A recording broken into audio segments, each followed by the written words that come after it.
有一次梦里听到有声音说七果位，第二次梦里听见有声音说第七果，请问梦里的七果位和第七果是什么意思啊？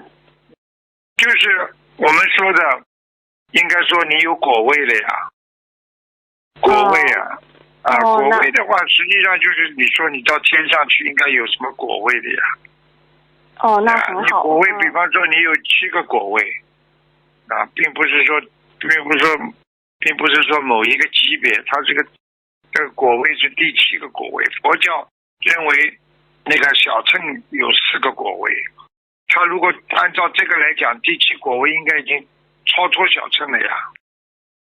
那很好哦，应该说一种3种果位阿修罗、菩萨、佛3种果位。阿修罗嘛就是阿罗汉 ，sorry， 阿罗汉、菩萨、佛，小乘佛法4个果位，明白了吗？明白。须陀洹阿那汉、阿罗汉，还有须陀洹、斯陀含，明白了不啦？就讲这个第7个嘛，基本上已经很好了呀。对，感恩师父慈悲开示。